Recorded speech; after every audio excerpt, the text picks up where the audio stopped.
Nous allons d'abord prier avant de toucher à notre thème. Béni soit l'Éternel, au Dieu qui avait béni notre Père Abraham et ses bénédictions qui sont entrées dans notre vie pour conquérir toute cette génération en tant que fils et filles d'Abraham. Béni soit ce Dieu-là qui avait établi notre Père David sur le trône éternel, et cette éternité s'est manifestée dans notre vie pour nous stabiliser sur son trône en ce moment. Reçois la gloire. Père, nous te disons grandement merci pour ces moments où toi tu as préparé pour nous nettoyer. Ce nettoyage, Père, entre dans notre cœur, dans notre mission pour établir la pureté et la sainteté. Que ta présence nous éclaire davantage au nom de Jésus-Christ. Amen. Amen. Amen. Nous sommes dans le thème les recommandations d'un père élu par l'Éternel des armées. Les recommandations d'un père, d'une mère élu par l'Éternel des armées. Quand tu as un parent qui est élu par l'Éternel des armées, écoute toutes les recommandations qu'il te donne pendant qu'il est encore vivant.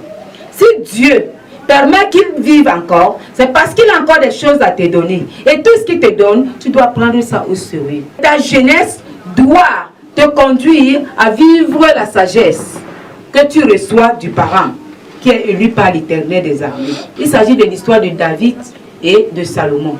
David était un roi, un parent élu par l'Éternel, et il donnait les recommandations à son fils héritier Salomon.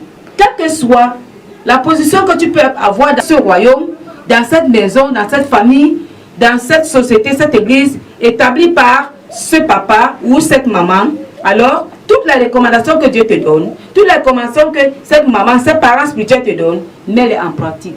Nous allons lire 1 Chronique, chapitre 22, à partir du verset 6. David appela Salomon, son fils, et lui donna de bâtir une maison à l'Éternel, le Dieu d'Israël. David appela Salomon, son fils, et lui ordonna de bâtir une maison à l'Éternel, le Dieu d'Israël. Quand ta maman, élue par Dieu, ton père élu par Dieu, t'appelle et te donne les recommandations, tu dois les mettre en application. Quand David ici appelle Salomon, c'est parce que David avait la révélation. Cette révélation devait s'accomplir. Et David connaissait le temps. Il était inspiré par la volonté parfaite de l'œuvre de Dieu, du bâtissement de cette église, de la maison de l'Éternel. Il peut être conduit par l'Éternel qui connaît les temps et les périodes pour l'établissement de la maison de Dieu ou de tout ce qui peut entrer dans l'œuvre de Dieu. Alors tu dois obéir immédiatement, sans retarder. Le verset 7.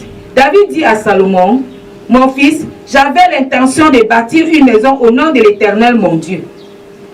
Mais la parole de l'Éternel m'a été ainsi adressée.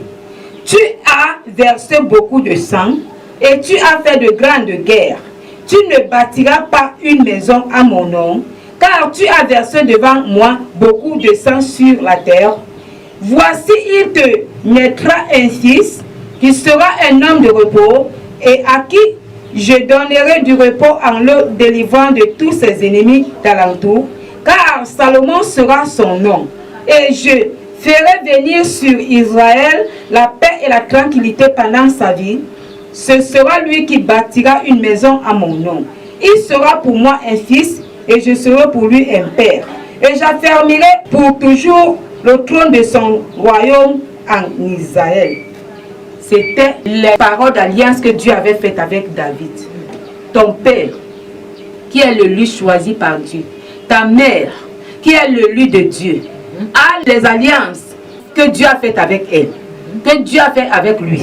Il y a plusieurs alliances, il y a plusieurs prophéties que Dieu lui a données, que Dieu a donné à ta maman, qui doivent s'accomplir en son temps prévu par Dieu. Alors c'est elle que Dieu peut passer toujours. C'est lui que Dieu peut passer pour t'orienter afin de réussir pendant qu'ils sont encore vivants. Toi qui peux t'entêter, refuser leur orientation, quelle que soit la grandeur, tu ne pourras pas dépasser tes parents. Tu ne seras jamais parent de ton parent. Tu ne seras jamais mère de ta mère. Tu ne seras jamais père de ton père. Alors, un parent est celui-là qui a été établi par Dieu comme autorité.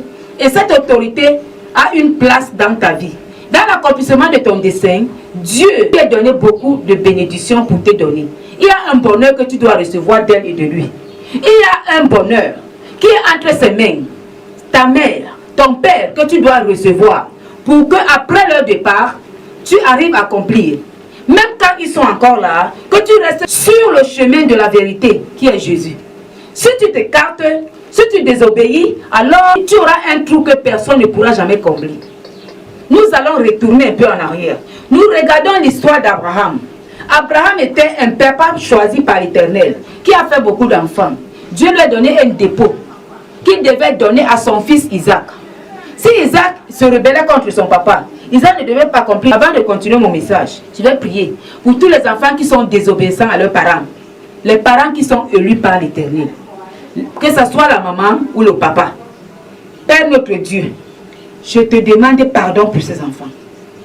Seigneur, pardonne-leur, parce qu'ils ne savent pas ce qu'ils font. Tous les enfants là se trouvent dans les 4 coins du monde entier. Je te les confie maintenant. Aide-les à comprendre, à voir, à entendre, à recevoir ce qu'ils n'ont jamais reçu. Aide-les, Seigneur. Je sais qu'avant d'ouvrir la bouche pour te les confier, tu avais déjà fait beaucoup de choses dans ma vie. Je compte sur toi. J'ai foi en toi. Que tout sera accompli. Fait selon ton programme. Au nom de Jésus-Christ. Amen.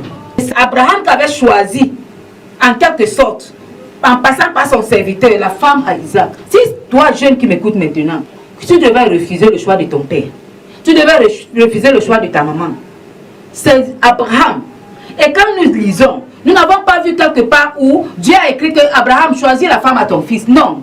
Mais Dieu l'a poussé parce qu'il a vu l'affection. Il a vu l'amour de Dieu en lui. L'amour divin qui était dans le cœur d'Abraham pour la victoire de son fils. Pour l'accomplissement du dessein de son fils. Dieu l'a inspiré et s'est uni avec son serviteur pour ramener une femme à son fils.